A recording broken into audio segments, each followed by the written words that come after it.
Hello बच्चों, welcome to Phoenix EDU। आज हम लोग NLM का एक और एक्साइटिंग टॉपिक लेके आए, सर्कुलर मोशन। तो सर्कुलर मोशन दो पार्ट्स में मैंने डिवाइड किया है इसको। एक पार्ट में मैं काइनेमेटिक्स ऑफ सर्कुलर मोशन, उसके बेस पे कुछ PYQs कंसिडर करेंगे, और सेकेंड पार्ट में डायनेमिक्स ऑफ सर्कुलर मोशन और उसके बेस पे कुछ PYQs आपको डिस्कस कराऊंगा। तो सर्कुलर मोशन एक बहुत ही इंपॉर्टेंट और इंटरेस्टिंग टॉपिक है अपने डे टू डे लाइफ में, है ना। तो रोड पे टर्न लेना या कहीं पर भी हमला झूला झूल रहे हम लोग, है ना, तो सर्कुलर मोशन होता है। या पेंडुलम का ऑसिलेशन, ये भी सर्कुलर मोशन है, भले पूरा सर्कल नहीं कर रहा है, सर्कल का पार्ट तो कर रहा है। तो ये सारे चीज़ें कैसे होती है, इस पर क्या क्या फोर्सेस लगती है, क्या कारण होता है कि वो ऊपर जाके वापस नीचे आ रहा है या ऐसे घूम रहा है, तो ये ऐसे क्यों चला नहीं जाता और वापस ऐसे क्यों आता है, क्या फोर्सेस इसको गवर्न करती है। तो सर्कुलर मोशन वेरी इंटरेस्टिंग और इम्पॉर्टेंट टॉपिक हमारे life day to day life में। जैसे कि हम देखने वाले वॉल ऑफ डेथ, जैसे हम लोग एग्जीबिशन में देखते हैं कि स्कूटर चलाते हैं ऐसे सिलेंडर के अंदर, तो इस तरह का सिनेरियो कैसे अचीव कर पाते हैं हम लोग। तो इन सारे सिचुएशंस को हम लोग डिस्कस यहाँ पर करेंगे। तो बेसिक आइडिया क्या है, आपको सर्कुलर मोशन की अंडरस्टैंडिंग अच्छी होनी चाहिए। तो सर्कुलर मोशन में क्या क्या चीज़ें होने वाली है वो हम लोग डिस्कस करना चालू करते हैं। Let's begin. तो हम लोग यहाँ पर डायग्राम देख सकते हैं एक सर्कुलर मोशन का, कुछ फोर्स दिखाई गई है या कुछ एक्सेलरेशन दिखाया गया अंदर की तरफ, और यहाँ पर डे टू डे लाइफ का एग्जांपल है रोड में टर्न लेना, रोड में टर्न लेना, है ना। तो इन टर्न्स के लिए क्या क्या स्पीड वैलिड है, बहुत ज़्यादा स्पीड जाएंगे तो क्या होगा, बहुत कम होगा तो क्या होगा, इन सब चीज़ों को हम लोग डिस्कस करेंगे। सो हमारा टॉपिक स्टार्ट होता है सर्कुलर मोशन के लिए। तो मैं अगर एक सर्कल ले रहा हूँ, एक सर्कल यहाँ से अच्छा सा बना लेते शेप से,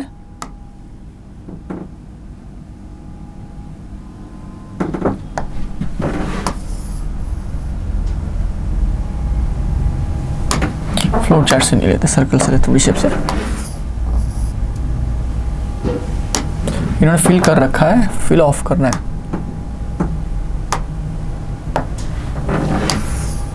ओके, यहाँ पर हमने सर्कल ले लिया है।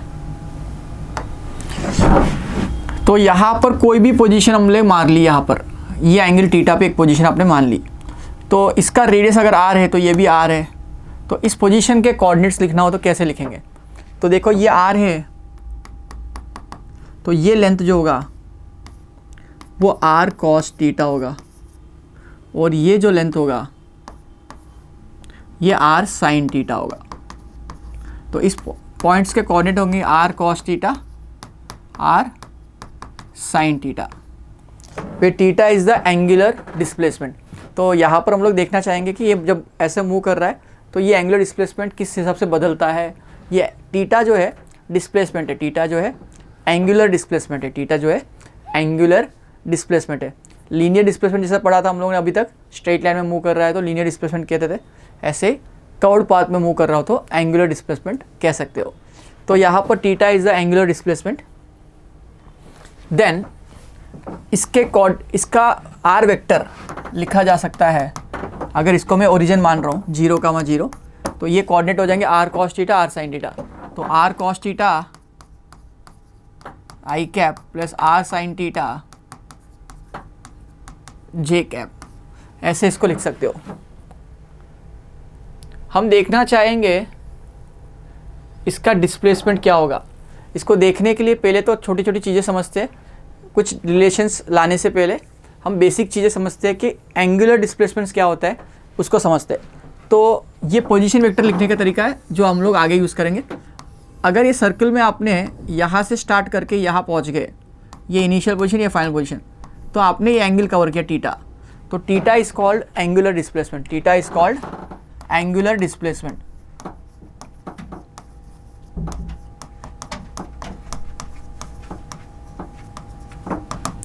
अब ये थीटा कवर करने में कुछ समय भी लगा होगा, थीटा कवर करने में कुछ समय भी लगा होगा, है ना। तो थीटा एंगल बदलने का रेट, जैसे पोजीशन बदलने का रेट होता था वेलोसिटी, तो एंगल बदलने का रेट को हम लोग बोलेंगे omega, that is D theta by D T, that is angular velocity, angular velocity, इसको ओमेगा से डिनोट करते हैं। इसका यूनिट्स रेडियन है, इसका यूनिट रेडियन पर सेकेंड्स हो जाएगा, रेडियन पर सेकेंड हो जाएगा। इसका यूनिट रेडियंस, इसका यूनिट रेडियन पर सेकेंड। अब ये ओमेगा क्या बताता है, किस रेट से आपका एंगल बदल रहा है, किस रेट से आपका एंगल बदल रहा है ना। तो ओमेगा एग्जिस्ट करने के लिए क्या सर्कुलर मोशन जरूरी है या स्ट्रेट लाइन पाथ से भी हो सकता है, ये आपके लिए सोचने वाला क्वेश्चन है। मैं आपको बताऊंगा कि ये पॉसिबल है in straight line path also.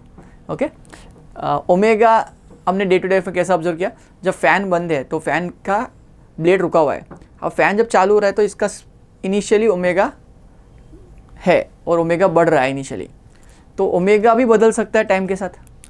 तो ओमेगा बदलने का रेट मतलब स्पीड बदलने का रेट, वेलोसिटी बदलने का रेट आप क्या बोलते थे, एक्सेलरेशन। वैसा ही चीज़ यहाँ पर वेलोसिटी, कौन सी velocity, angular velocity. Angular velocity बदलने का रेट, एंगुलर वेलोसिटी बदलने का रेट को हम लोग अल्फा से डिनोट करेंगे। Alpha is defined as D omega by D T, जिसको हम लोग लिख सकते हो एंगुलर एक्सेलरेशन, एंगुलर एक्सेलरेशन। इसको रेडियन पर सेकेंड स्क्वायर में मेजर करते हैं, रेडियन पर सेकेंड स्क्वायर में इसको मेजर करते हैं। तो अब आप कॉमन सेंस वाली एक एग्जांपल बताऊँ, फ़ैन जब चालू होता है तो उसका ओमेगा इंक्रीजिंग होता है, इनिशियली उसकी स्पीड बढ़ती है, एंगुलर स्पीड बढ़ती है। जब फ़ैन एक कांस्टेंट स्पीड अचीव कर लेता है तो एक कांस्टेंट स्पीड से घूमता रहता है, तो वहाँ पर ओमेगा कांस्टेंट है। वापस फ़ैन जब स्विच ऑफ करते हो तो उसका ओमेगा घटता है और ओमेगा डिक्रीजिंग होता है। तो इनिशियली अल्फ़ा पॉजिटिव था, जब फ़ैन चालू किया तो ओमेगा बढ़ रहा है, अल्फ़ा पॉजिटिव है। जब फ़ैन कांस्टेंट स्पीड पे आ गया तो अल्फ़ा ज़ीरो है, और जब फ़ैन बंद कर देते हो तो अल्फ़ा नेगेटिव होना चाहिए, तभी ओमेगा घट रहा है। It's like acceleration and retardation, acceleration, retardation and uniform motion.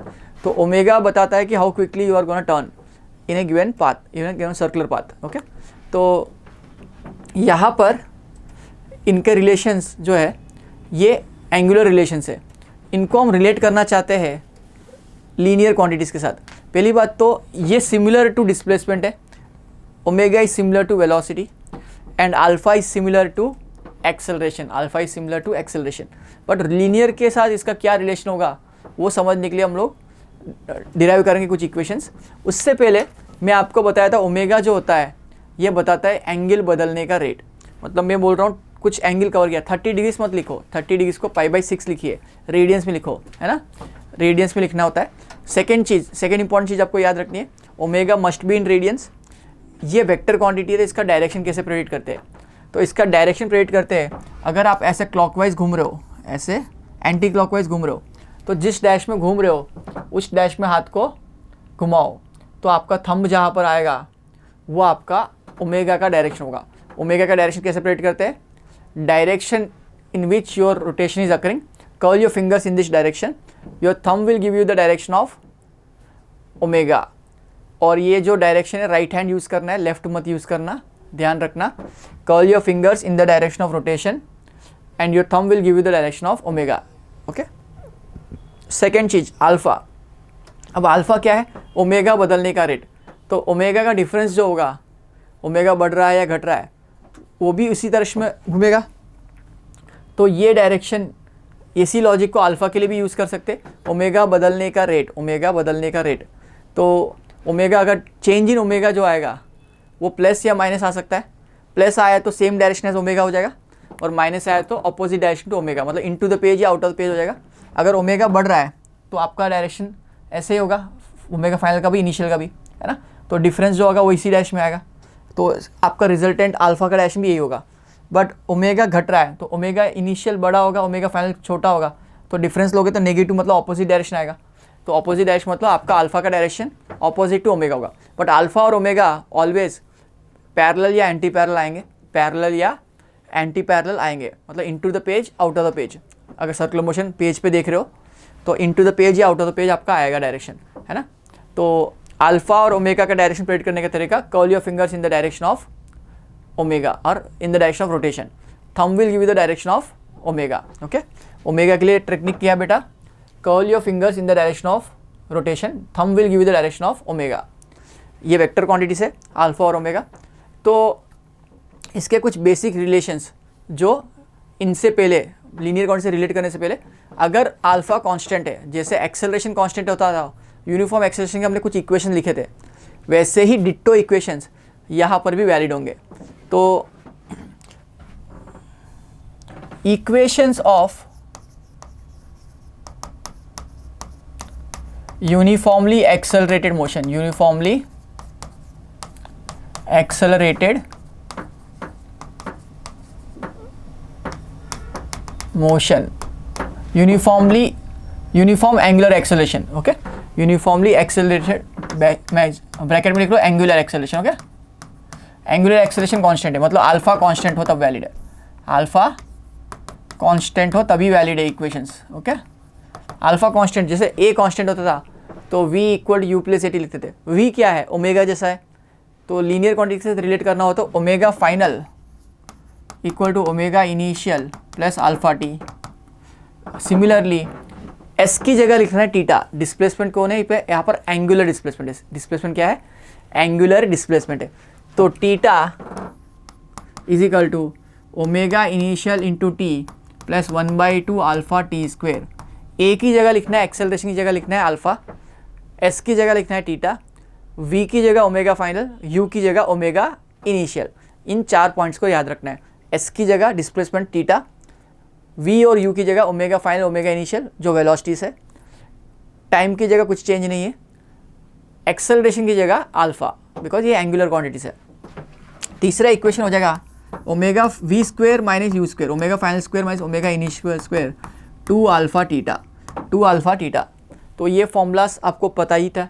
Displacement in nth second का फॉर्मूला भी आपको आना चाहिए, s nth is equal to u plus a by two 2n-1। Ditto formula यहाँ पर भी लिख सकते हो, omega initial plus alpha by 2n-1 theta nth, मतलब nth सेकेंड में कितना एंगल कवर करेगा। ये सारे एंगल्स जो होंगे रेडियंस में होंगे, ओमेगा रेडियन पर सेकेंड में होगा, alpha radian per second square में होगा।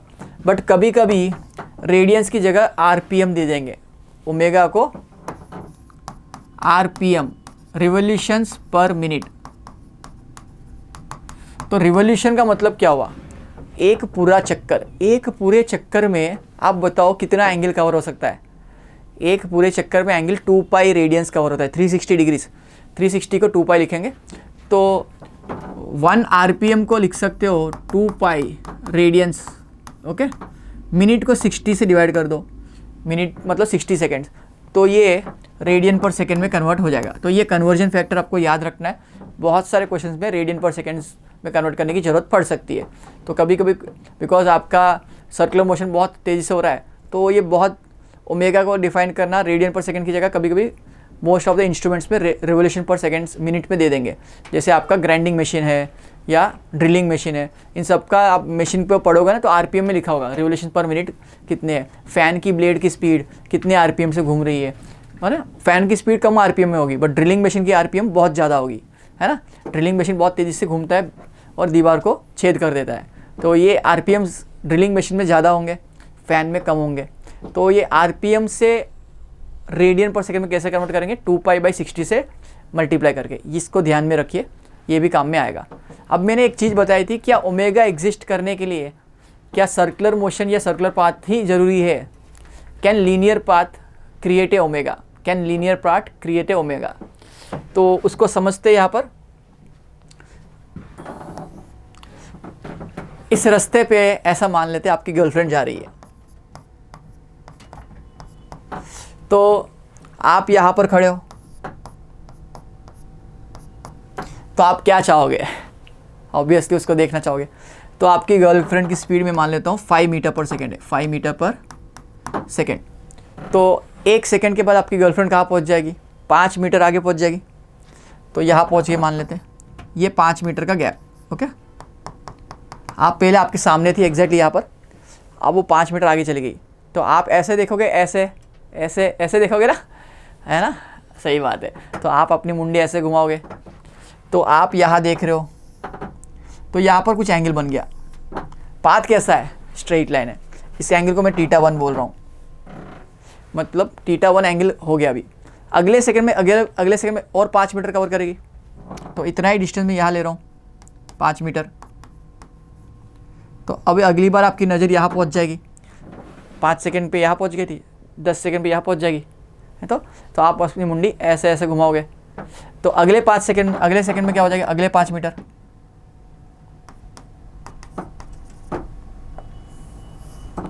तो ये थीटा 2, ये थीटा 3।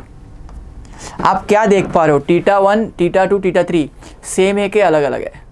अलग अलग है। तो ओमेगा तो एग्जिस्ट कर ही रहा है, हर सेकंड में थीटा तो है ही, बट ओमेगा बढ़ रहा है घट रहा है? घट रहा है। मतलब ओमेगा 1 मतलब पहले सेकंड में ओमेगा जो है वो थीटा 1/t1 सेकंड है, सेकंड सेकंड में थीटा 2/1 सेकंड। ओमेगा क्या है, d theta by D t, मतलब angle divide by time, angle divide by time basic terms में देखा जाए तो डेल्टा थीटा बाई टाइम। तो यहाँ पर सेकंड में कम एंगल, थर्ड में और कम एंगल, फोर्थ में और कम एंगल, ऐसे दूर दूर जाती रहेगी आपकी गर्लफ्रेंड। तो आप वहीं पे खड़े रहोगे क्या? अपनी बाइक चालू करो भाई है ना, आप भी दौड़ोगे वो अलग बात है, बट अभी के लिए अगर आप देख ही रहे हो तो आपका एंगल और छोटा होता जाएगा, थीटा 4 और छोटा हो गया, ऐसे बहुत दूर चली जाएगी तो आपका थीटा बहुत छोटा हो जाएगा। तो इसी कॉन्सेप्ट के बेस पे आईआईटी ने एक क्वेश्चन पूछ लिया था। अब एक क्वेश्चन कैसा है देखते हैं। क्वेश्चन में बोला गया है कि अगर आप ट्रेन में बैठे हो तो पास वाली चीज़ें बहुत फास्ट से पीछे मूव होती हुई दिखेगी, बट बहुत दूर वाली चीज़ें रेस्ट पे दिखेगी, है ना, ये प्रैक्टिकल चीज़ है। तो ये ऐसा क्यों होता है? तो रियल में ओमेगा को ऐसा लिखना चाहिए, ओमेगा को आप ऐसा रटो, मुंडी घुमाने का रेट, मुंडी घुमाने का रेट। ओमेगा क्या है? मुंडी घुमाने का रेट, मुंडी घुमाने का रेट। तो आप जब ऐसे देख रहे हो, आपकी गर्लफ्रेंड ऐसे जा रही, तो आप ऐसे मुंडी घुमा रहे हो, है ना, तो ये मुंडी किस स्पीड से घुमा रहे हो, यही ओमेगा है, मुंडी घुमाने का रेट, मुंडी घुमाने का रेट। तो ट्रेन में जब आप बैठे हो, क्वेश्चन पे आते हैं आईआईटी वाला, तो ट्रेन में बैठे तो आप अपने आप को रेस्ट पे फील हो, ट्रेन आगे जा रही, तो आपको लग रही है चीज़ें पीछे जा रही दौड़ दौड़ के, तो आपको उसको देखने के लिए क्या करना पड़ेगा, मुंडी फास्टली घुमानी पड़ेगी। तो इसलिए आपको लग रहा है कि ये फास्टली मूव कर रहा है और आपको मुंडी घुमानी पड़ रही है। बट बहुत दूर वाली चीज़ है, बहुत दूर है, 2 किलोमीटर 5 किलोमीटर दूर है, 10 किलोमीटर दूर है, तो उसको देख रहे हो तो उसका थीटा कैसा होगा, टेंडिंग टू 0, बिकॉज जैसे जैसे दूर जाओगे, मैंने ये एग्जाम्पल इसीलिए लिया, जैसे जैसे दूर जाओगे तो आपका एंगल छोटा होता जाएगा और इतना छोटा हो जाएगा कि आपको मुंडी घुमाने की ज़रूरत ना के बराबर पड़ेगी। तो अगर मुंडी घुमा नहीं रहे हो तो आपको लगेगा वो ऑब्जेक्ट स्टेशनरी है, वो ऑब्जेक्ट स्टेशनरी। तो यही असर्शन रीजनिंग का क्वेश्चन दिया गया था। तो आपको इस लॉजिक को ध्यान में रखना है कि दूर वाली चीज़ों को देखने के लिए मुंडी कम घुमानी पड़ती है, पास वाली चीज़ को या पास होती हुई चीज़ों को देखने के लिए ज़्यादा मुंडी घुमानी पड़ेगी। तो आई होप ओमेगा आपके माइंड में बैठ गया। ओमेगा को डायरेक्शन प्रेडिक्ट करने के लिए आपको हाथ को कर्ल करना पड़ेगा, और ये आपके 2 इंपॉर्टेंट कॉन्सेप्ट्स हमने सीखे और कुछ बेसिक इक्वेशंस जो यूज़ होंगे अभी, है ना। तो अब इसका लीनियर क्वांटिटीज़ के साथ क्या रिलेशन है, लीनियर क्वांटिटीज़ के साथ क्या रिलेशन है, मतलब वेलोसिटी के साथ, एक्सेलरेशन के साथ, डिस्प्लेसमेंट के साथ क्या रिलेशन है, वो निकालना हमारा टारगेट है। तो वो निकालने के लिए हम लोग यहाँ पर वही सर्कल का यूज़ कर रहे हैं हम लोग।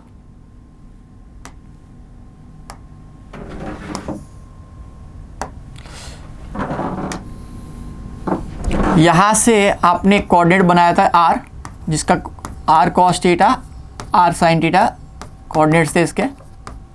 r vector was written as r cos theta i cap plus r sin theta j cap. ये आपका पोजीशन वेक्टर है, ये आपका पोजीशन वेक्टर है, initial position vector which makes angle theta with the horizontal, ऐसा मान लिया हमने। r डिस्टेंस आपका रेडियस है। तो इस पोजीशन से आपका displacement vector, sorry velocity vector निकालना। पोजीशन वेक्टर का rate of change of position vector is defined as velocity, absolutely right, okay. Position बदलने का रेट, पोजीशन बदलने का रेट वेलोसिटी होता है।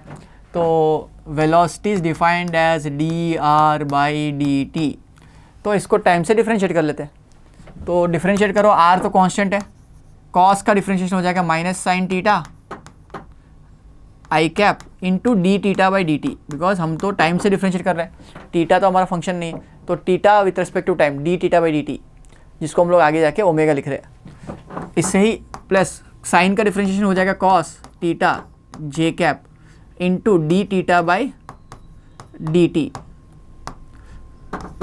तो d theta by D t को भी बाहर निकाल दो, जिसको हम लोग लिखेंगे ओमेगा, बिकॉज ओमेगा को हमने पीछे डिफाइन किया था rate of change of angle, है ना। तो उसको यहाँ सब्स्टिट्यूट कर दो, तो वी की वैल्यू हो जाएगी आर ओमेगा, ये हो जाएगा माइनस साइन टीटा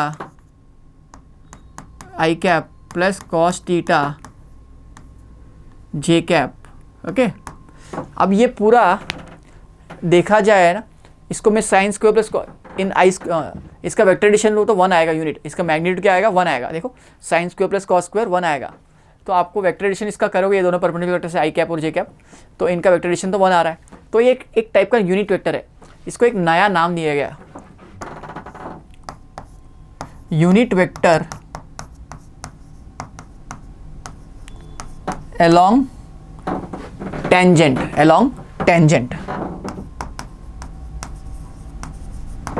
इसको मैं टाउ कैप से डिनोट करूंगा, टाउ कैप। कैप क्यों? Cap represents unit vector, cap represents unit vector, cap से हम लोग यूनिट वेक्टर रिप्रेजेंट करते हैं, है ना, वेक्टर्स में हमने पढ़ा हुआ है। तो इस पूरे टर्म को हर बार ना लिखे, इसकी जगह टाउ कैप लिखेंगे। Tau cap is a unit vector along the tangent, मतलब वेलोसिटी, अब अगर आपकी वेलोसिटी ऐसी है, यहाँ पर इस पॉइंट पे आपकी वेलोसिटी इसी तरफ है ना, तो आपका डायरेक्शन दिखाने के लिए ये वेक्टर यूज़ करेंगे। इस डायरेक्शन वेक्टर को टेंजेंट वेक्टर बोलेंगे। ये टेंजेंट एंगल के साथ अगर मैं टीटा 0 कर दूँ, टीटा 0 कर दो, कॉस टीटा 0 हो जाएगा, साइन टीटा 0 हो जाएगा, और कॉस टीटा 0 की वैल्यू 1 हो जाएगी। तो आपका टीटा 0 पे आपका डायरेक्शन ये हो जाएगा। तो ये यूनिट वेक्टर बताएगा along द टेंजेंट। इसको मैं 90 कर दूँ तो साइन 90 कितना हो जाएगा 1, यहाँ पर -1 आ गया, और यहाँ पर कॉस 90 0 हो जाएगा। -1 आने का मतलब क्या है, 90 डिग्रीज क्या आता है, यहाँ आता है, तो -1 मतलब माइनस आई कैप दिखा रहा है, तो आप 90 डिग्रीज लगाओ तो अपने आप माइनस आई कैप आएगा। आप इसको 270 लगा दो, कॉस साइन 270 -1 है, तो -1 मतलब plus I cap, minus of -1 +1 हो जाएगा, तो आपको 270 डिग्रीज पे यहाँ दिखेगा। 180 लगाओ तो कॉस साइन 180 0 है, कॉस 180 -1 है, तो जब 180 मतलब आप यहाँ आ जाओगे तो आपका वेलोसिटी वेक्टर ऐसा हो जाएगा। तो ये tau cap represents the unit vector along the tangent. ये आपको पॉइंट क्लियर हो गया, बहुत इंपॉर्टेंट पॉइंट। तो मैं वेलोसिटी को फाइनली ऐसे लिख सकता हूँ, ओमेगा आर इसकी मैग्नीट्यूड है इंटू टाउ कैप इसका वेक्टर फॉर्म है। ओके, मैग्नीट्यूड देखा जाए तो सिर्फ ओमेगा आर है, तो वी के अलग अलग फॉर्मेट्स हो जाएंगे। ओमेगा आर ओमेगा को लिख सकता हूँ V/R, दोनों ही इंपॉर्टेंट टर्म्स है, इनको नोट कर लीजिए। तो हमारा एक रिलेशन एस्टेब्लिश हो गया वेलोसिटी और एंगुलर वेलोसिटी के बीच में, वेलोसिटी और एंगुलर वेलोसिटी के बीच में, in vector form as well as in magnitude formats. Magnitude formats में v = ओमेगा आर या ओमेगा = V/R, और वेक्टर फॉर्म में into tau cap, tangent vector उसके साथ होगा। वेलोसिटी का direction always tangential to circular motion होगा, velocity always tangential to circular motion होगी। सेकेंड इंपॉर्टेंट पॉइंट हम लोग देखेंगे, अब इनके एक्सेलरेशन का लीनियर क्वांटिटी के साथ क्या रिश्ता है, लीनियर क्वांटिटी के साथ क्या रिश्ता है हम लोग देखने वाले हैं। तो यहाँ पर ये सर्कल आ गया आपका, है ना, यहाँ पर आपका इंस्टेंटेनियस वेलोसिटी v था, जिसकी वैल्यू आ गई थी v = omega r tau cap. वे टाउ कैप क्या था बेटा, minus sine theta i cap plus cos theta j cap. ये आपका टाउ कैप है, ये आपका टाउ कैप है, tangential vector along the circumference. तो आप इस इंस्टेंट पे ये आपने लिख लिया। अब हम लोग चाहते हैं कि इसको कैसे यूटिलाइज करें एक्सेलरेशन है। अब एक्सेलरेशन का डेफिनेशन बताइए, rate of change of velocity. Very good, तो इसको डिफरेंशिएट कर लो। तो acceleration is defined as dv/dt। तो इसको डिफरेंशिएट करेंगे तो टाउ भी वेरिएबल है, बिकॉज टीटा वेरी हो रहा है, टाउ में टीटा टर्म आ रहा है, और ओमेगा भी बदल रहा है, बिकॉज ओमेगा बदलने का रेट हमने डिफाइन किया था अल्फा। तो एक बार मैं इसको यूवी रूल से एक बार ओमेगा को डिफरेंशिएट करूँगा, एक बार टाउ को। जब ओमेगा को डिफरेंशिएट कर रहा हूँ टाउ को कांस्टेंट रखेंगे, और जब टाउ को डिफरेंशिएट कर रहे हो ओमेगा को कांस्टेंट रखिए, है ना। तो यूवी रूल लगाएंगे, आर कांस्टेंट है ना, आर को मैं बाहर निकाल देता हूँ, तो d/dt हो जाएगा, d/dt इंटू टाउ कैप।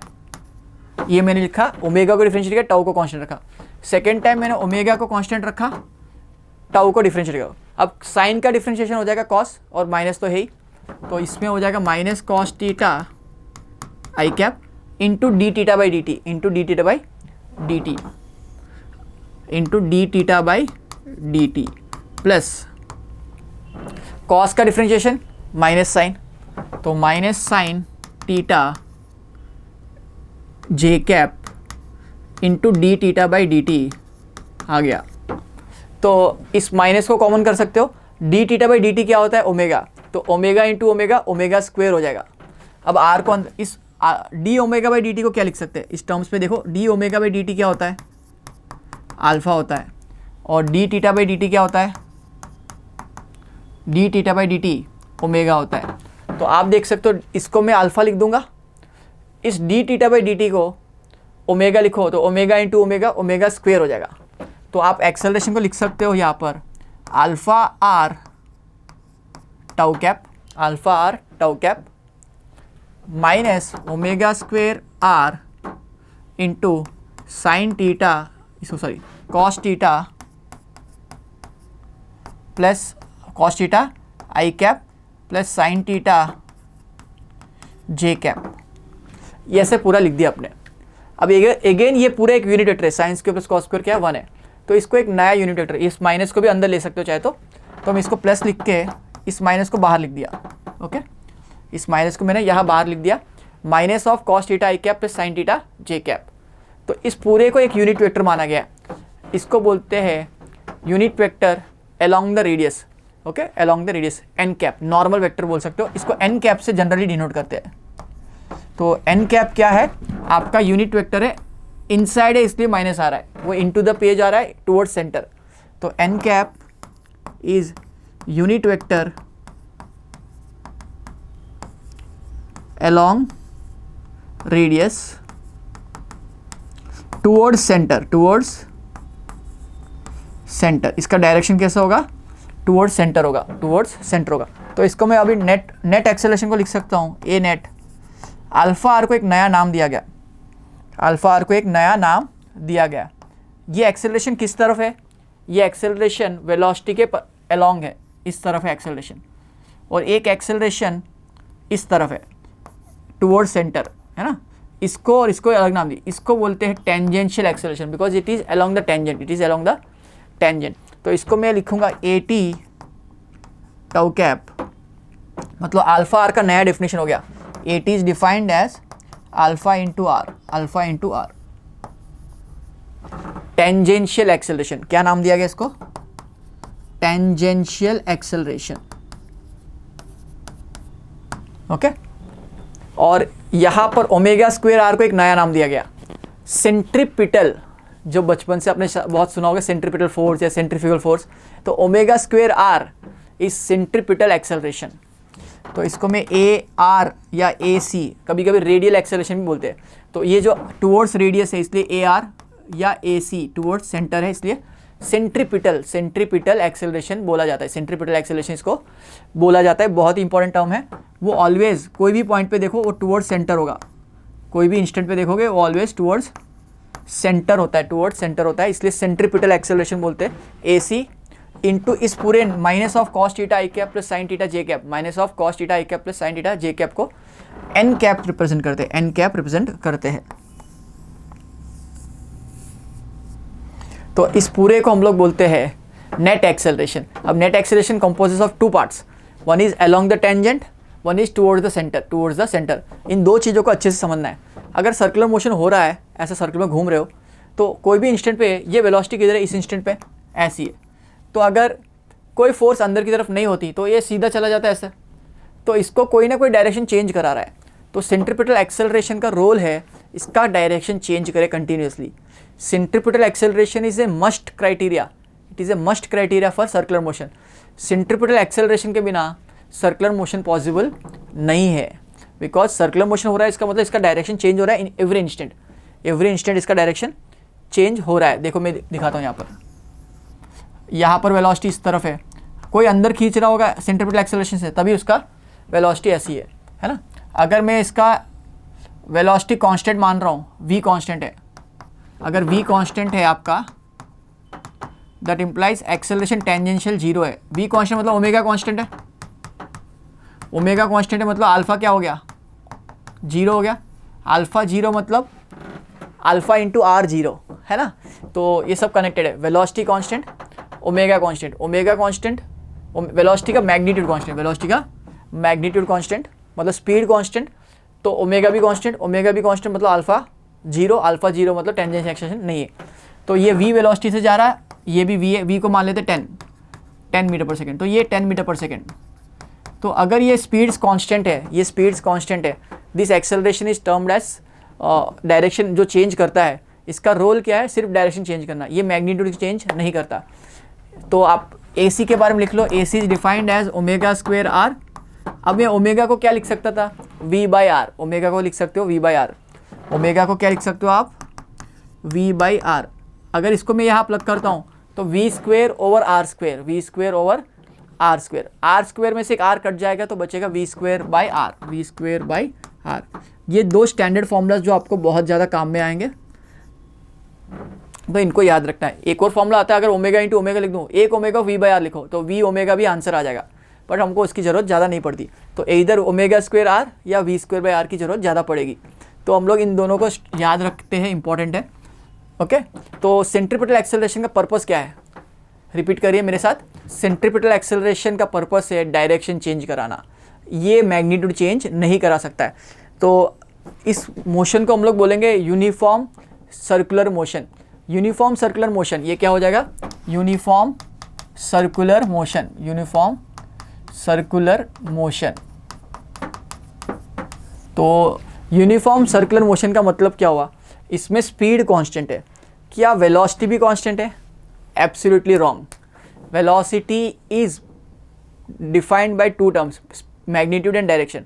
इसका डायरेक्शन कंटिन्यूसली चेंज हो रहा है, it's a constant speed but not constant velocity. Uniform circular motion implies constant speed but velocity is not constant because उसका डायरेक्शन कंटिन्यूसली बदल रहा है, उसका डायरेक्शन कंटिन्यूसली बदल रहा है। सेकेंड इंपॉर्टेंट पॉइंट हम लोग इसके बारे में लिख सकते हो कि यहाँ पर AC जो है वो भी कांस्टेंट नहीं है। क्यों ऐसा, देखो उसका भी डायरेक्शन यहाँ पर टूवर्ड्स सेंटर है, टूवर्ड्स नेगेटिव एक्स एक्सिस। जब ये इस पॉइंट पे आ जाएगा उसका एक्सेलरेशन इधर होगा, तो एक्सेलरेशन का डायरेक्शन भी कंटिन्यूसली चेंज हो रहा है, एक्सेलरेशन का डायरेक्शन भी चेंज हो रहा है। मैग्नीट्यूड उसका कांस्टेंट है, मैग्नीट्यूड उसका कांस्टेंट बिकॉज V कांस्टेंट है, स्पीड का मैग्नीट्यूड कांस्टेंट है या ओमेगा कांस्टेंट है, उसका मैग्नीट्यूड कांस्टेंट है बट उसका डायरेक्शन भी कंटिन्यूसली चेंज हो रहा है। तो it's a non uniform accelerated motion और it's a uniform speed. Uniform circular motion का मतलब यूनिफॉर्म स्पीड होती है, ना कि यूनिफॉर्म वेलोसिटी। ये यूनिफॉर्म वेलोसिटी नहीं है, इस पॉइंट का ध्यान रखिए। It's not a uniform velocity, it's not a uniform velocity. अब नेट एक्सेलरेशन क्या हो जाएगा, अगर नॉन यूनिफॉर्म सर्कुलर मोशन है, non uniform circular motion, non uniform circular motion,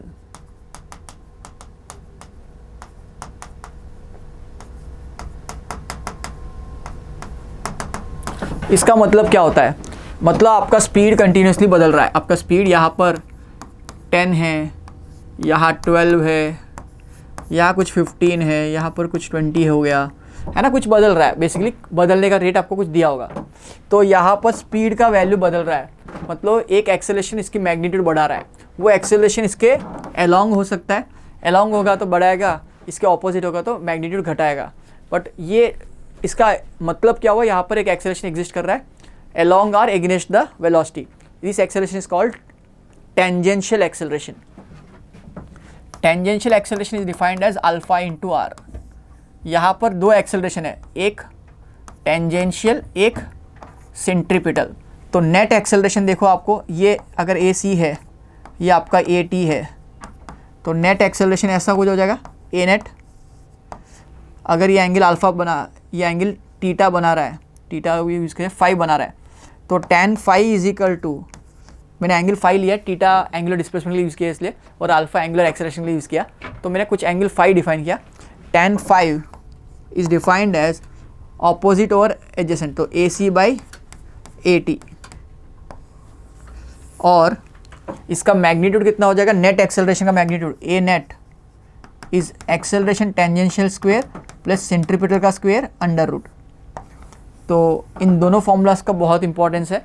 net acceleration पूछ लिया तो ये दोनों को स्क्वायर करके ऐड करना है, tangential acceleration plus centripetal acceleration. Tangential exist करेगा नहीं करेगा डिपेंड करेगा यूनिफॉर्म है कि नॉन यूनिफॉर्म है। यूनिफॉर्म है तो टेंजेंशियल एक्सेलरेशन की जरूरत नहीं है, बट नॉन यूनिफॉर्म में डेफिनेटली जरूरत पड़ेगी, नॉन यूनिफॉर्म में डेफिनेटली जरूरत पड़ेगी। तो ये बेसिक फॉर्मूला से दो टाइप के एक्सेलरेशन पढ़े, tangential acceleration alpha into r, centripetal acceleration v square by r या ओमेगा स्क्वायर आर। दोनों का इंपॉर्टेंस है। सेंट्रीपिटल फोर्स होती है तभी सर्कुलर मोशन हो सकता है।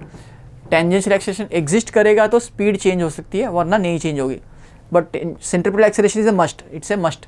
तो necessary criteria for circular motion centripetal acceleration, centrifugal acceleration both, ऐसा कुछ पूछा जाए तो आंसर होगा centripetal acceleration. Centripetal acceleration is necessary, without it circular motion is not possible, direction change करना पॉसिबल नहीं है।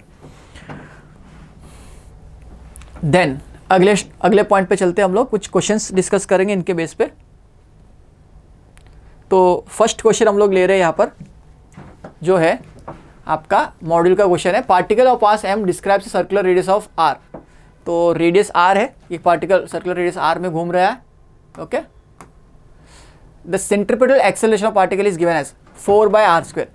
तो centripetal acceleration is given as 4/r²। इसको मैं v²/r से कंपेयर करूंगा, v²/r से कंपेयर करूंगा। तो ये r में से एक r कट जाएगा, तो v² इक्वल टू 4/r या v इक्वल टू 2/√r। ये वेलोसिटी आ गई मेरे को। आपको पूछा गया momentum, the momentum of the particle is. तो मोमेंटम कैसे निकाले, तो momentum is defined as mass into velocity, very easy है ना, m इंटू वी। तो m मल्टीप्लाई कर लो इसको 2m/√r, 2m/√r। This is the answer for this question.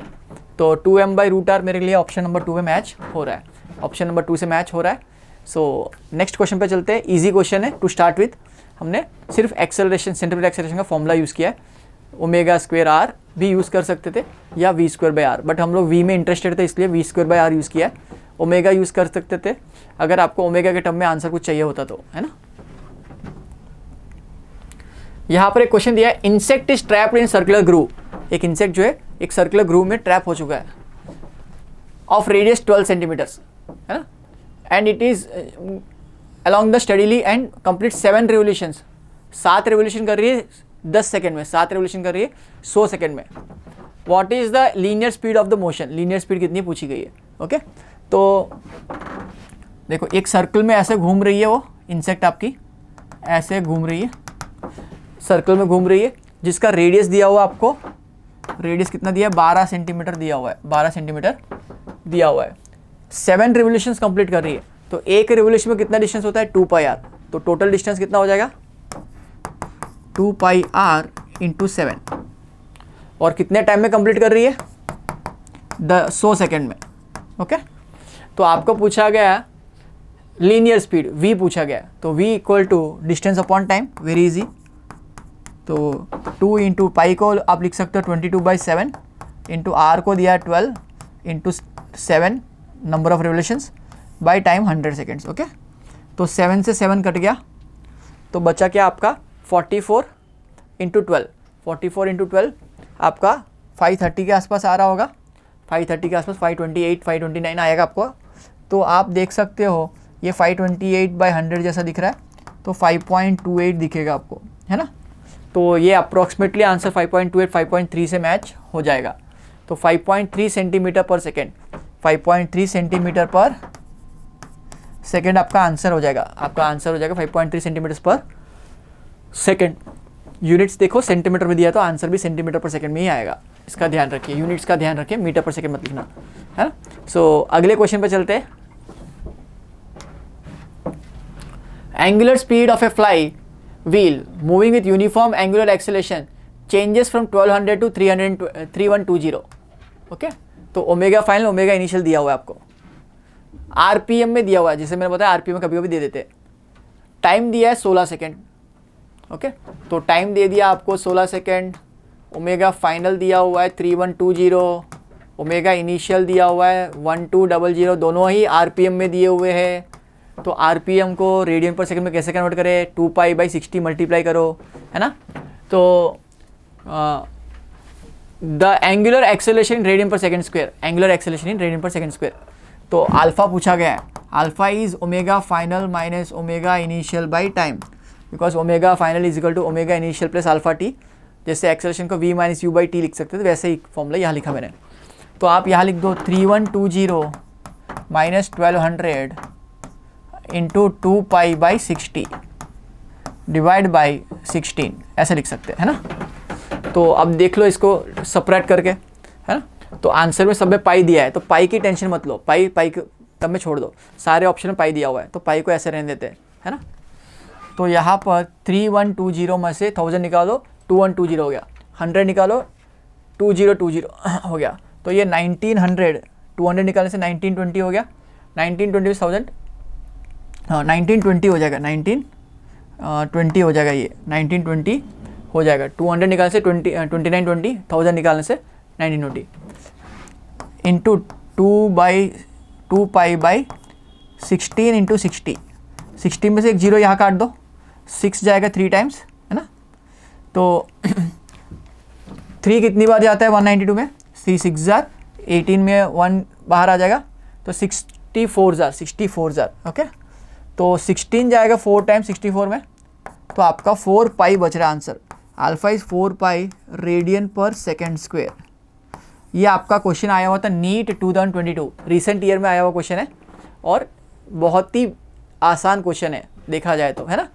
तो आपका आंसर 4π, सिर्फ v equal to u plus AT पूछ रहा है, बस एंगुलर टर्म में, omega equal to omega final equal to omega initial plus alpha t, ditto question और बहुत ही आसान क्वेश्चन। ऐसे ही क्वेश्चन कभी कभी आ जाते हैं और आपका फ़ायदा हो जाता है। अगला क्वेश्चन देखो, एक कॉन्सेप्ट बिल्डर क्वेश्चन है। ये concept particle moving along circular path, एक पार्टिकल जो है सर्कुलर पाथ में घूम रहा है ना। तो सर्कल बना लेते हैं यहाँ से शेप से,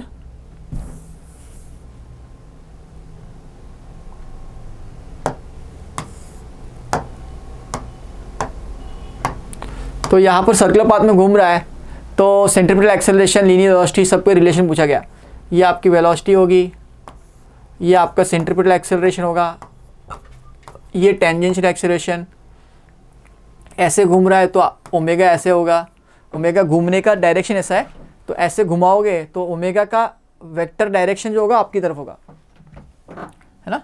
तो आप इस पे क्वेश्चन क्या पूछा है, omega is perpendicular to v, yes. Omega का डायरेक्शन कैसे प्रेडिक्ट करते हैं, वेलोसिटी के डायरेक्शन में कर्ल करो, थंब डायरेक्शन, तो thumb is always perpendicular to the plane, thumb जो होगा प्लेन के परपेंडिकुलर ही आएगा, है ना। ऐसे घुमाओ, तो फर्स्ट ऑप्शन सही है, ये मल्टी करेक्ट टाइप क्वेश्चन है।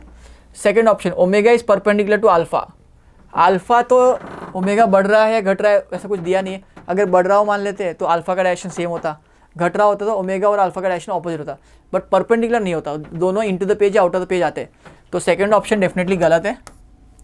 Third option, velocity is perpendicular to centripetal acceleration, तो देखो वेलोसिटी आप देख सकते हो ऐसी है और सेंट्रीपिटल एक्सेलरेशन ऐसा है, तो ये ऑलवेज होगा, जब वेलोसिटी ऐसी हो जाएगी सेंट्रीपिटल एक्सेलरेशन टुवर्ड सेंटर ऐसे होगा, तो ये ऑलवेज 90 डिग्रीज बनाएंगे एक, बिकॉज टेंजेंट और रेडियस ऑलवेज परपेंडिकुलर होते हैं, तो ये भी सही आंसर है। Omega is perpendicular to centripetal acceleration, तो ओमेगा भी इसके परपेंडिकुलर है, बिकॉज ओमेगा का डायरेक्शन आपकी तरफ है, तो वो सेंट्रीपिटल एक्सेलरेशन की परपेंडिकुलर रहेगा, ये भी सही आंसर है। तो ये तीनों आंसर सही है, जो ऑप्शन में मैच हो रहा है वो देख लेंगे। तो मेरे ख्याल से option D, ACD, option 4 is the correct answer, option 4 is the correct answer. Concept builder है, ओमेगा का डायरेक्शन, वेलोसिटी का डायरेक्शन और एक्सेलरेशन के डायरेक्शन को कंपेयर कर रहा है बस, है ना। तो हमको ये तो डायरेक्शन अच्छे से आते हैं, ओमेगा का डायरेक्शन कर्ल करने से पता करते, वेलोसिटी आपको दिख रही है टेंजेंशियल, एक्सेलरेशन सेंट्रीपिटल जो होता है टुवर्ड सेंटर होता है, टेंजेंशियल अलोंग द वेलोसिटी होता है, तो इन चीज़ों को ध्यान रखिए। तो अगले क्वेश्चन पे चलते हैं। ये जेई मेन 2019 में आया हुआ क्वेश्चन है, जेई मेंस 2019 में आया हुआ क्वेश्चन है, बढ़िया क्वेश्चन है। ये body is projected at angle at 60 degrees with a velocity of 10 metre per second, तो इसको 10 मीटर पर सेकेंड ऐसे फेंक दिया आपने at an angle 60 degrees, okay. तो इसके कंपोनेंट्स हो जाएंगे ux और uy, तो आपका ux हो जाएगा आपका 10 cos 60 that is 5 metre per second, और uy हो जाएगा आपका 10 sin 60 दैट इज 5√3, है ना। यूएक्स यूआई आपने निकाल लिया। उसके बाद आपने रेडियस ऑफ कर्वेचर, एक टर्म हमको डिफाइन करना है, what is radius of curvature. जैसे हमने पढ़ा था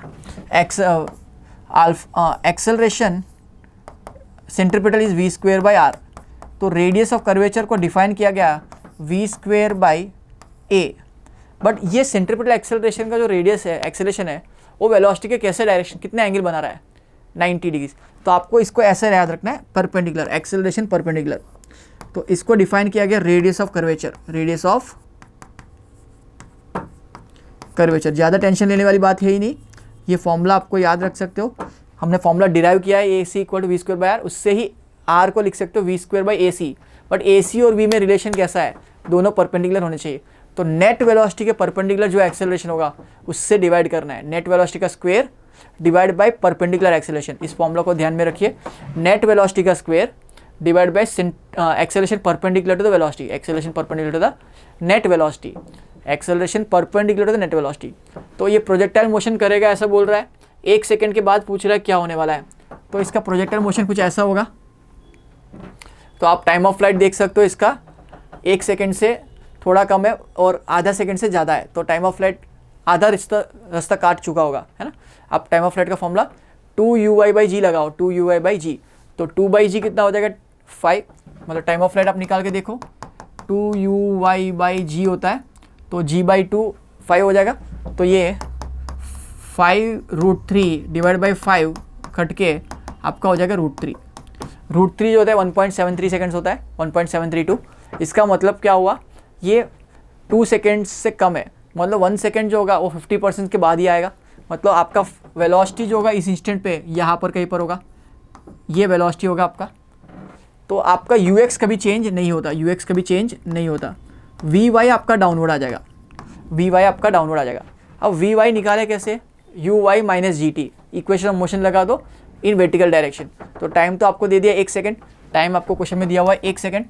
तो 1 सेकेंड के लिए लगा दो v y equal to u y minus g t. T की वैल्यू 1 है, यू वाई की वैल्यू 5√3 माइनस 10 इंटू 1। तो आप ये देख सकते हो -1.5 के आसपास आता हुआ दिखेगा मीटर पर सेकेंड। एग्जैक्ट -1.5 नहीं आएगा, 1.5 समथिंग आएगा, बट हम लोग अप्रॉक्सीमेटली 1.5 ले सकते हो इसको, है ना। बिकॉज 1.73 इंटू 5 -10 तो नेगेटिव आने का मतलब क्या, डाउनवर्ड है, वो तो आपको दिख रहा है। तो वी नेट कितना हो गया, नेट वेलोसिटी 1.5 का स्क्वायर प्लस ये 5 यू एक्स दैट इज़ 5 का स्क्वायर। मैंने क्या लिखा, v y square plus v x square under root, ये वी नेट हो गया। तो इसका स्क्वायर करना है आपको, 1.5 का स्क्वायर प्लस 5 का स्क्वायर। बढ़िया क्वेश्चन है, जेई में आया हुआ है, थोड़ा कैलकुलेटिव भी है ना। फॉर्मूला तो पता हो तो भी कैलकुलेशन करना पड़ेगा इसमें, है ना। तो अभी आपका यहाँ पर एक्सेलरेशन को देखें तो एक्सेलरेशन का डायरेक्शन अलोंग वी वाई है। क्या वी वाई और वी परपेंडिकुलर है, नहीं है ना। तो पहले तो एंगल भी पता करना पड़ेगा, इसको परपेंडिकुलर। तो जी का एक कंपोनेंट यहाँ पर आएगा। अगर मैं इस एंगल को टीटा मान रहा हूँ तो ये 90 माइनस टीटा था, ये वापस टीटा हो जाएगा। तो मेरे को जी कॉस टीटा की ज़रूरत पड़ेगी। ये आपका एक्सेलरेशन परपेंडिकुलर टू वेलोसिटी होगा। तो आप नेट वेलोसिटी को देखोगे तो नेट वेलोसिटी कुछ इस तरफ दिख रही है और जी कॉस थीटा इधर दिख रहा है। इनके बीच में एंगल 90 डिग्री है। हम यही तो चाहते हैं, v square by acceleration perpendicular to the net velocity.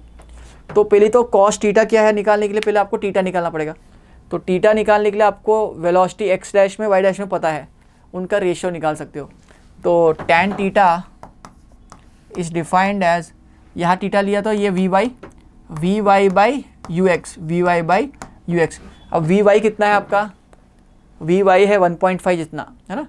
1.5 by 5, 1.5 by 5 लिख सकते हो tan थीटा। बट हमको tan थीटा की ज़रूरत है क्या, हमको तो cos थीटा की ज़रूरत है, हमको cos थीटा की ज़रूरत है। तो cos थीटा निकाल सकते हो ट्राइंगल बना के cos थीटा निकाल सकते हो। ये 1.5 है, ये 5 है, तो ये 5 स्क्वेयर प्लस 1.5 का स्क्वेयर अंडर रूट आएगा, है ना। तो आपको cos थीटा के लिए 5/√5 स्क्वेयर प्लस 1.5 का स्क्वेयर लेना पड़ेगा, है ना। तो इन चीज़ों की ज़रूरत पड़ रही है। नेट वेलोसिटी में भी ये टर्म आ रहा है, नेट वेलोसिटी में भी एक टर्म आ रहा है। तो आपका फाइनली एक्सेलरेशन में ये फॉर्मूला यूज़ करने वाले हम लोग, तो centripetal accel net accel radius of curvature, ये फॉर्मूला नहीं, ये वाला फॉर्मूला यूज़ करेंगे। तो R is equal to V square मतलब इसका स्क्वेयर, मतलब 1.5 का स्क्वेयर प्लस 5 का स्क्वेयर अंडर रूट का whole square divide by acceleration perpendicular क्या हो जाएगा, G into cos theta. G into cos theta क्या हो जाएगा, देखो G इंटू कॉस थीटा क्या हो जाएगा 5 डिवाइड बाय रूट ऑफ 1.5 का स्क्वेयर प्लस 5 स्क्वेयर। तो देख सकते हो ये पावर रूट ऊपर चला जाएगा, तो ये स्क्वेयर कट जाएगा, तो पावर 1 हो गया था, पावर 1 और पावर 1/2 3/2 पावर हो जाएगा। तो मैं R को लिख सकता हूँ 1.5 का स्क्वेयर प्लस 5 का square whole power 3/2 divide by 10 gravity को 10 ले सकते हो। तो TDS एंड लेंदी कैलकुलेशन है मानता हूँ, बट ये PYQ में आया हुआ है और आप इसको कैलकुलेट करके देखोगे 1.5 का square plus 5 square whole power 3/2 करके देखना, डिवाइड बाय 10 करो तो अप्रॉक्सीमेटली 2.8, मतलब ये करोगे तो 28 के आसपास आएगा, तो राउंड ऑफ करेंगे तो 2.8 के आसपास आपको आंसर दिखेगा। तो थोड़ा TDS और लेंदी कैलकुलेशन इसके पेपर में आया हुआ था, तो फॉर्मूला आपको याद रखना, कभी कभी इजी कैलकुलेशन देखें, इस बार उन्होंने कैलकुलेशन थोड़ा TDS दिया हुआ है, बट आपको ये फॉर्मूला याद रखना है, रेडियस ऑफ कर्वेचर का फॉर्मूला। हमारा पर्पस था इस क्वेश्चन लेने का, रेडियस ऑफ कर्वेचर समझाना। रेडियस ऑफ कर्वेचर का डेफिनेशन है एक्सेलरेशन और वेलोसिटी में परपेंडिकुलर होना चाहिए, acceleration perpendicular to the net velocity, acceleration perpendicular to the net velocity. ये यूज़ किया जाता है जब हम कोई कर्व्ड सरफेस बनाते हैं, जैसे स्पीड ब्रेकर बना रहे हो, तो आप उसका रेडियस ऑफ कर्वेचर डिफाइन करना चाहोगे, इसीलिए कौन सा कितनी स्पीड से वहाँ पर आपका व्हीकल पास हो तो अच्छा रहेगा, तो वो समझने के लिए आप रेडियस ऑफ कर्वेचर डिफाइन करते हैं। तो radius of curvature V² by A perpendicular. Okay, तो अगले क्वेश्चन की तरफ चलते हैं। ये क्वेश्चन नीट 2021 में आया हुआ था। Particle is moving in semi circle of radius R with uniform speed takes time t to complete one revolution. If the particle were projected with the same speed at an angle theta to the horizontal, maximum height attained by it equals 4r. तो maximum height की value 4r दी है। तो पहले बात तो बता रहा है एक रिवोल्यूशन में टाइम लग रहा है t, तो उसकी स्पीड क्या हो जाएगी 2πr is the distance travel time t है ना, ये हमारा स्पीड आ गया। If it is projected in angle theta, इस v से आपने एंगल थीटा से प्रोजेक्ट कर दिया, तो मैक्सिमम हाइट का फॉर्मूला होता है uy²/2g। तो हाइट मैक्सिमम का फॉर्मूला क्या होता है आपको याद होना चाहिए, uy²/2g। तो इसका uy कितना हो जाएगा, v sin थीटा हो जाएगा, है ना। तो v sin थीटा का स्क्वेयर मतलब v² sin² theta by 2g, ये वैल्यू 4r के बराबर है, ऐसा बोल रहा है। ये वैल्यू 4r के बराबर इक्वल्स टू 4r। तो 4r इक्वल, इसको स्क्वेयर करो तो 4π² r² by t² into sin² theta upon 2g। तो आप देख सकते हो 4 ने 4 को मार दिया, r² में से एक r मर गया, है ना। अब बचा क्या है, हमको क्या चाहिए, थीटा चाहिए, बाकी टर्म्स को उस तरफ ले आओ, थीटा को सब्जेक्ट बनाने की कोशिश करते हैं। तो sin² थीटा को मैं यहाँ से लिख सकता हूँ 2g उधर आ जाएगा, 2g t² आ गया, बचा क्या यहाँ पर π² r, नीचे ले लो π² r को, ये आपके टर्म्स आ गए। तो यहाँ पर थीटा चाहिए हमको, थीटा चाहिए तो स्क्वेयर को उधर ले आओ तो रूट हो जाएगा। तो साइन थीटा क्या हो जाएगा 2g t² by π² r whole power 1/2। यहाँ से थीटा क्या हो जाएगा sine inverse 2g t² by π² r whole power 1/2। तो ये हमारा एंगल का वैल्यू हो जाएगा इस क्वेश्चन के लिए। नीट 2021 में आया हुआ बढ़िया क्वेश्चन है। थोड़ा आपको बेसिक कॉन्सेप्ट को, सर्कुलर मोशन का एक ही कॉन्सेप्ट था v = 2πr/t, उसके बाद तो प्रोजेक्टाइल था। ये टेक्निकली प्रोजेक्टाइल का क्वेश्चन है बट सर्कुलर मोशन में दिया हुआ है, तो इसको हम लोग ऑप्शन डी से मैच हो रहा है तो मैच कर लेते हैं, ऑप्शन डी सेम आंसर आ रहा है। सो बढ़िया क्वेश्चन है। अगला क्वेश्चन पे चलते हैं। Angular speed of wheel is given as 360 and final omega दिया 1200। तो ओमेगा फाइनल 1200 है और ओमेगा इनिशियल 360 है आपका, दोनों ही आरपीएम में दिए हुए, रिवोल्यूशंस पर मिनट। टाइम लग रहा है 14 सेकेंड। तो आपको अल्फ़ा पूछा गया। सेम क्वेश्चन पहले भी आया हुआ था, अल्फ़ा पूछा गया। तो alpha is defined as omega final minus omega initial upon time. तो इसको लिख सकते हो omega final minus omega initial upon time.